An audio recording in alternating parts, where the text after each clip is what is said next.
29 वर्षीय राजा रघुवंशी और 25 वर्षीय सोनम दोनों इंदौर के रहने वाले थे। राजा पेशे से ट्रांसपोर्ट व्यवसायी थे और सोनम के पिता का प्लाईवुड का करोड़ों का जमा जमाया कारोबार था। दोनों की शादी रघुवंशी समाज की वैवाहिक पत्रिका के जरिए बीती 11 मई को धूमधाम से हुई थी। इससे पहले दोनों परिवार एक दूसरे से परिचित नहीं थे। उनके लिए एक रिश्ता इस लिहाज से भी सुखद संयोग था कि सजातीय होने के साथ साथ राजा और सोनम दोनों की जन्म कुंडली में मंगल था, जिससे शादी में दिक्कत पेश आ रही थी। इस दिन जब दोनों स्टेज पर बैठे आगंतुकों की बधाइयां और आशीर्वाद ले रहे थे, तब उनके चेहरे की चमक और उल्लास देखने के काबिल थे। हर कोई उनके सुखमय खुशहाल दाम्पत्य जीवन और उज्जवल भविष्य की कामना कर रहा था। लेकिन किसी को रत्ती भर भी एहसास नहीं था कि भविष्य के गर्भ में क्या छिपा है, और ये छिपा जब उजागर हुआ तो हर कोई सकते में रह गया। बात कुछ थी भी ऐसी ही, जिसे संक्षेप में सिलसिलेवार समझें तो कहानी कुछ यूं सामने आती है। शादी के बाद एक हफ्ता रीति रिवाजों, मेहमानों आगंतुकों के आने जाने और लोकल घूमने फिरने में ही निकल गया। दोनों परिवारों में खुशी का माहौल था, लेकिन सोनम शादी के पहले ही मन एक खतरनाक साजिश बन चुकी थी। इसी दौरान दोनों ने हनीमून प्लान किया और बहुत सी जगहों में से आखिरकार सोनम के जोर देने पर मेघालय जाना तय किया। राजा ने अपने पेशे के सिलसिले में बहुत से शहर घूम रखे थे, लेकिन पूर्वोत्तर भारत नहीं घूमा था, इसलिए मेघालय के नाम पर मोहर लग गई। मेघालय जाने की जिद चूंकि सोनम की ही थी, इसलिए पति की सहमति मिलते ही उसने ही तुरंत 20 मई के रिजर्वेशन करा लिए थे। लेकिन नई बहू की असल मंशा कोई नहीं भांप पाया। शादी के बाद धार्मिक स्थलों पर जाने का रिवाज भी उन्होंने निभाया और सबसे पहले बेंगलुरु होते कामाख्या मंदिर जाकर देवी का आशीर्वाद लिया। हर कोई जानता है कि असम के गुवाहाटी में स्थित कामाख्या मंदिर तांत्रिक क्रियाओं के लिए मशहूर है। 21 मई को दोनों शिलोंग पहुंचे और वहां के बालाजी गेस्ट हाउस में ठहरे। लोकल घूमने फिरने उन्होंने कीटिंग रोड की एक दुकान से एक्टिवा किराए पर ली और वापस गेस्ट हाउस आकर सो गए। दूसरे दिन सुबह यानी 22 मई को दोनों ने बालाजी गेस्ट हाउस से चेकआउट कर दिया, लेकिन जाते जाते मैनेजर को कहा कि हम 25 मई तक वापस आ सकते हैं और जरूरत पड़ने पर फिर से कमरा ले सकते हैं। सुबह दोनों ने होटल में नाश्ता नहीं किया और स्कूटर पर सवार होकर शिलोंग से चेरापूंजी के लिए रवाना हो गए। तब उनके साथ 2 बैग थे। दोपहर को दोनों मावलाखियाड गांव पहुंचे और वहां से नोगरियाड गांव स्थित लिविंग रूट ब्रिज देखने चले गए, जिसके लिए उन्हें कोई 3000 सीढ़ियां नीचे उतरना पड़ा। इस दौरान सोनम बेहद असहज थी और बार बार राजा से दूर जाकर किसी को मैसेज भेज रही थी। दरअसल में वो लोकेशन शेयर कर रही थी। शाम तक घूम फिरकर दोनों ने रात नोगरियाड के ही शिपारा होमस्टे में गुजारी। 23 मई की सुबह दोनों ने शिपारा गेस्ट हाउस से भी चेकआउट कर दिया और ट्रैकिंग के लिए वेईसाउडोंग झरने पर चले गए। इस दौरान दोनों फोन पर लगातार परिवारजनों के संपर्क में रहे और अपने घूमने फिरने के बारे में बताते रहे, जिससे घरवाले बेफिक्र रहे कि दोनों एंजॉय कर रहे हैं। लेकिन हकीकत में दोनों में से कोई भी हनीमून एंजॉय नहीं कर रहा था। हाँ, राजा जरूर सोनम के इशारों पर नाचता जा रहा था। इसी दिन दोपहर को 1:30 बजे राजा ने अपनी मां उमा देवी से फोन पर बात की और उन्हें बताया कि वे चोटी पर पहुंच गए हैं और फल खा रहे हैं। इसके कुछ देर बाद ही सोनम ने भी अपनी सास को एक ऑडियो मैसेज भेजा, जिसमें कहा था कि हम लोग अभी चढ़ाई चढ़ रहे हैं, बाद में बात करेंगे। सोनम की आवाज से थकान साफ झलक रही थी। उमा देवी ने उसे याद दिलाया कि आज उसका 11 का उपवास होगा। बातचीत में सोनम ने सास को यह भी बताया कि यहां उपवास का खाने पीने कुछ खास नहीं मिल रहा है। कुछ देर पहले कॉफी पी थी तो ऐसा लगा न जाने क्या पी रहे हैं। इसके बाद घरवालों से उनका संपर्क ऐसा टूटा कि फिर स्थापित हुआ ही नहीं। दोनों के परिवारजन फोन पर फोन करते रहे, लेकिन हर बार दोनों के ही मोबाइल बंद मिले तो सभी को स्वाभाविक चिंता होने लगी। अपने ही शहर में किसी का फोन घंटे 2 घंटे से ज्यादा ना लगे तो भी घर वालों को फिक्र होने लगती है। फिर ये दोनों तो कोई 2185 किलोमीटर दूर शिलोंग के घने जंगलों में थे। एक अंदाजा ये लगाया गया कि नेटवर्क इश्यू हो सकता है, इसलिए कॉल नहीं लग पा रहा। लेकिन इश्यू कुछ और ही था और इतना खतरनाक था कि जिसने सुना वो सकते में रह गया। जब संपर्क ही नहीं हो पाया तो दोनों के घर वाले घबरा गए। तब तक ये हुआ कि घर के ही लोग शिलोंग जाकर देखें कि आखिर हुआ क्या है। किसी अनहोनी की आशंका से मन ही मन सब कांप रहे थे। तुरंत ही राजा का भाई विपिन और सोनम का भाई गोविंद इमरजेंसी फ्लाइट लेकर शिलोंग पहुंचे और दोनों की खोजबीन में जुट गए। गूगल मैप के जरिए जब दोनों ने आसपास की लोकेशन ट्रेस की तो किराए पर एक्टिवा देने वाले की जानकारी मिल गई, जिससे उन्हें अंधेरे में रोशनी की किरण नजर आई। किराए पर व्हीकल देने वाली एजेंसी ने इस बात की पुष्टि की कि दोनों ने उन्हीं के यहां से एक्टिवा ली थी और दोनों उससे उसरा हिल्स की तरफ रवाना हुए थे। स्थानीय पुलिस का सहयोग उन्होंने लिया, लेकिन दोनों के मुताबिक पुलिस ने कोई खास दिलचस्पी नहीं दिखाई। इसकी एक वजह भाषा की समस्या भी थी।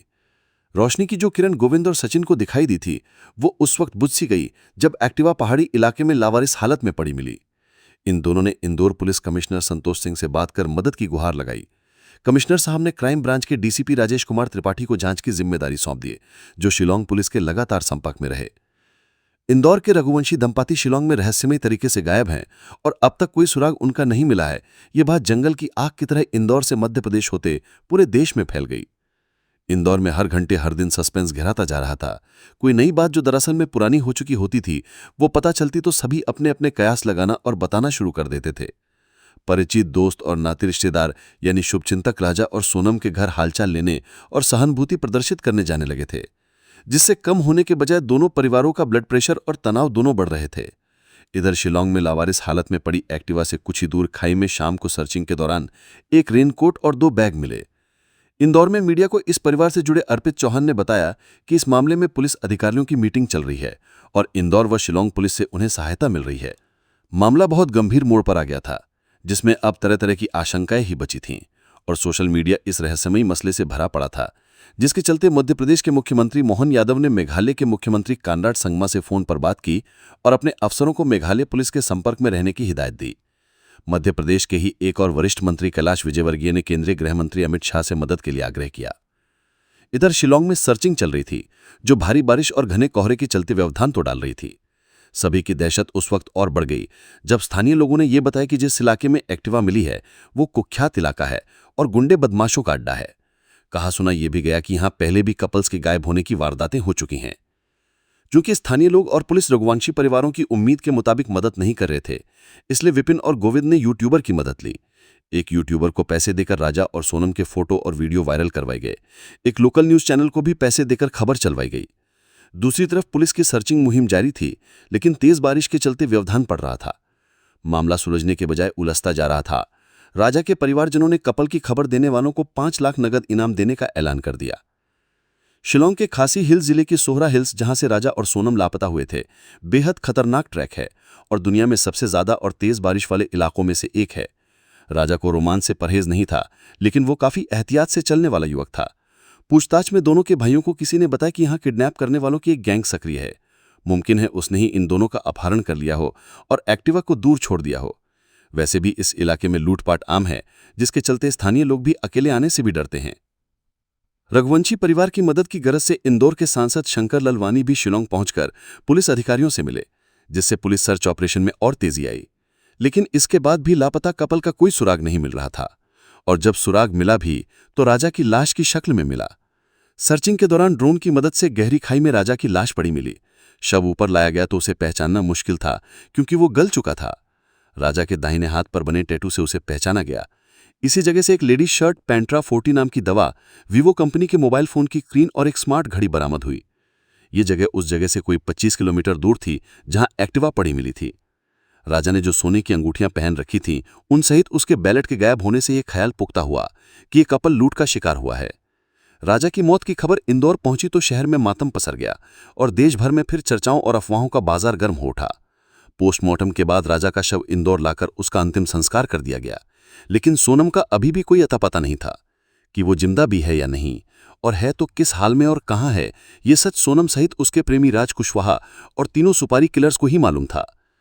सोनम और राजा की गुमशुदगी के दौरान दोनों के घर वाले ज्योतिषियों और तांत्रिकों के चक्कर लगाते रहे, जो उन्हें अपने पेशे के मुताबिक ब्लफ देते रहे। एक तांत्रिक के कहने पर सोनम की तस्वीर घर के बाहर उल्टी लटका दी गई।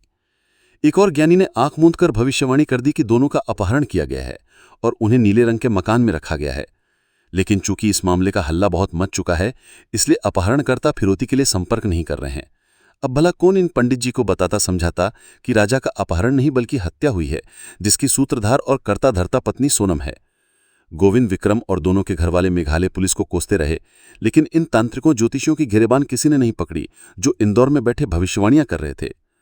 अगर इनमें कोई दम होता तो इन्होंने राजा की मौत की भविष्यवाणी क्यों नहीं की थी, और सोनम के बाबत भी कुछ स्पष्ट नहीं बोल पाए। लेकिन जब वो जिंदा मिली तो ये अपने उल्टी तस्वीर वाले टोटके को इसका श्रेय देते नजर आए। मीडिया वाले भी उस पंडित का इंटरव्यू लेते नजर आए, जिन्हें कल तक उसका नाम पता भी नहीं मालूम था। कुछ दिन बाद सोनम सही सलामत मिल गई।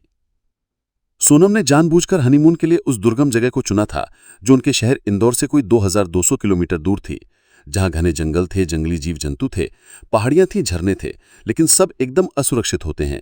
पर अब साबित हो रहा है कि पति की हत्या करने ये जगह मुफीद साबित होती हैं।